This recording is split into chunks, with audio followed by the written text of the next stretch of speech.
몽테크리스토 백작과 현대인의 정의. 마이너스 복수와 용서 사이에서 찾는 중년의 지혜. 마이너스 등장인물들의 초상. 알렉상드르 메마의 몽테크리스토 백작은 한 인간의 파멸과 재생을 통해 인간 본성의 어두운 면과 빛나는 면을 동시에 조명하는 거대한 서사시다. 이 작품의 중심에는 에드몽 당테스가 있다. 순진했던 젊은 선원에서 복수의 화신인 몽테크리스토 백작으로 변모하는 그의 여정은 단순한 개인의 이야기를 넘어 인간 존재의 보편적 딜레마를 담고 있다. 당테스를 파멸로 이끈 인물들은 각각 인간의 추악한 욕망을 상징한다. 페르낭 몬데고는 질투와 배신을, 당글라르는 탐욕과 이기심을, 빌포르는 권력욕과 위선을 체현한다. 이들은 모두 자신의 이익을 위해 무고한 당테스를 희생양으로 삼았다. 특히 빌포르 검사의 경우 자신의 정치적 입지를 위해 정의를 저버리는 모습에서 우리는 권력의 부패가 얼마나 쉽게 개인을 타락시키는지 목격한다. 반면 파리아 신부는 지혜와 학식의 상징이자 당테스의 정신적 아버지 역할을 한다. 그로부터 받은 교육과 보물의 비밀은 당테스가 복수자로 거듭나는 물적, 정신적 토대가 된다. 메르세데스는 사랑과 순수함을, 막시밀리앙 모렐은 의리와 신의를 상징하며 이들을 통해 작가는 인간성의 선한 면이 여전히 존재함을 보여준다. 정의의 양면성과 현대적 함의. 쉰을 넘긴 나이에 이 작품을 다시 읽으며 가장 깊이 와닿는 것은 정의에 대한 복잡한 성찰이다. 젊은 시절에는 당테스의 통쾌한 복수에 카타르시스를 느꼈다면 이제는 그 복수가 야기하는 파장과 그 속에 담긴 인간적 고뇌에 더 주목하게 된다. 몽테크리스토 백작의 복수는 단순한 개인적 원한을 넘어 사회적 정의에 대한 문제를 제기한다. 법과 제도가 실패한 곳에서 개인이 직접 정의를 구현하려 할 때 그 경계는 어디까지인가? 당테스는 자신을 신의 대리인이라 칭하며 복수를 정당화하지만 그 과정에서 무고한 이들까지 피해를 입게 된다. 빌포르의 아내와 아들이 겪는 고통, 당글라르의 딸 외제니가 받는 상처들은 복수의 정의로움에 의문을 제기한다. 현대 사회에서도 이러한 딜레마는 여전히 유효하다. 법적 절차가 완벽하지 않고 권력과 돈이 정의를 왜곡시키는 현실 속에서 우리는 종종 개인적 차원의 정의 구현을 꿈꾸기도 한다. 하지만 메마가 보여주듯 복수는 결국 복수하는 자마저 파괴한다. 당테스가 마지막에 깨닫는 것처럼 진정한 정의는 응징이 아닌 용서와 사랑에서 비롯된다. 권력과 부패의 메커니즘. 행정 업무를 통해 공공기관과 기업 간의 관계를 조율하고 하도급 거래의 공정성을 살피며 행정심판 과정에서 개인과 국가 간의 갈등을 중재하는 일상 속에서 이 작품의 현실성은 더욱 생생하게 다가온다. 빌포르 검사가 보여주는 권력의 오남용, 당글라르의 금융 조작, 몬데고의 사회적 지위를 이용한 기만은 오늘날에도 여전히 반복되는 현상들이다.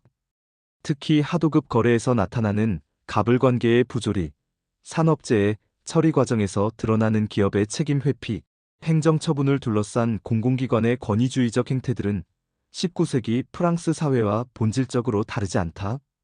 권력을 가진 자들이 그 권력을 사적 이익을 위해 남용하고 약자들이 그 피해를 고스란히 떠안는 구조는 시대를 초월한 인간 사회의 고질적 문제다.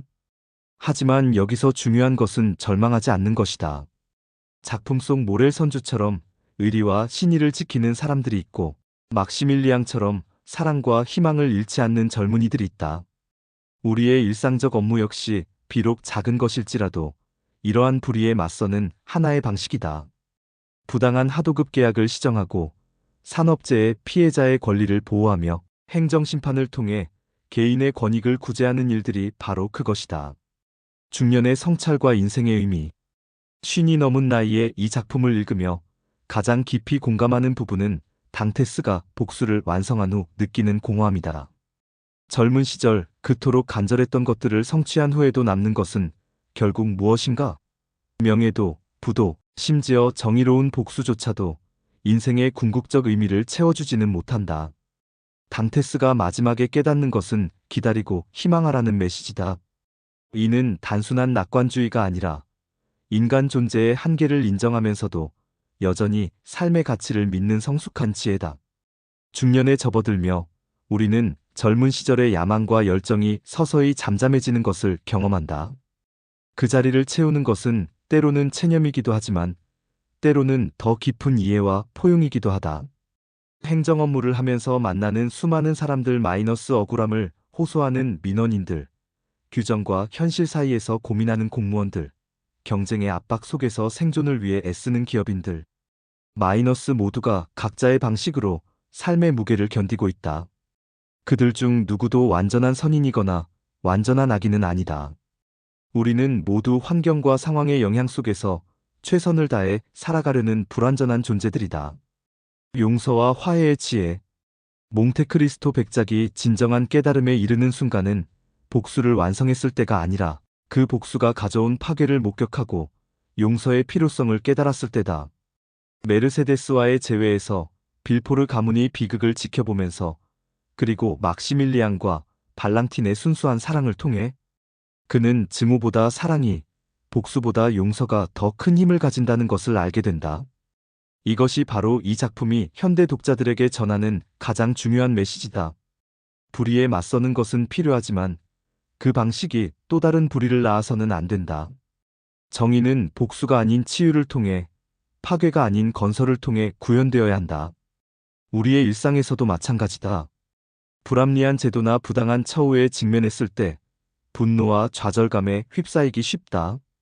하지만 그 분노를 건설적인 방향으로 승화시킬 때 비로소 진정한 변화가 가능하다. 법적 절차를 통한 구제, 제도 개선을 위한 노력, 그리고 무엇보다 서로에 대한 이해와 소통이 그 답이다. 희망과 미래. 몽테크리스토 백작은 결국 희망의 이야기다. 아무리 절망적인 상황에서도 인간은 다시 일어설 수 있고 사랑할 수 있으며 용서할 수 있다는 믿음의 이야기다.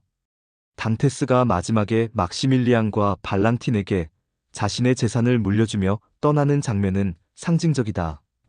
복수에 사로잡혔던 과거를 뒤로하고 젊은 세대의 사랑과 희망에 미래를 맡기는 것이다. 중년의 우리에게도 이러한 전환이 필요하다. 과거의 상처나 실패에 매몰되지 않고 다음 세대를 위한 발판을 만드는 것. 우리가 축적한 경험과 지혜를 후배들에게 전수하고 더 나은 사회를 만드는 데 기여하는 것. 이것이 바로 성숙한 어른이 해야 할 일이다. 행정 업무를 통해서도 이러한 역할을 할 수 있다. 공정한 거래 질서를 확립하고 산업재해를 예방하며 개인의 권익을 보호하는 일들이 모두 더 나은 사회를 만드는 작은 실천들이다. 비록 눈에 띄지 않는 일상적 업무일지라도 그 안에는 정의와 공정성을 추구하는 숭고한 가치가 담겨 있다. 메마가 당테스의 입을 통해 전하는 기다리고 희망하라는 메시지는 체념이 아닌 적극적 기대다.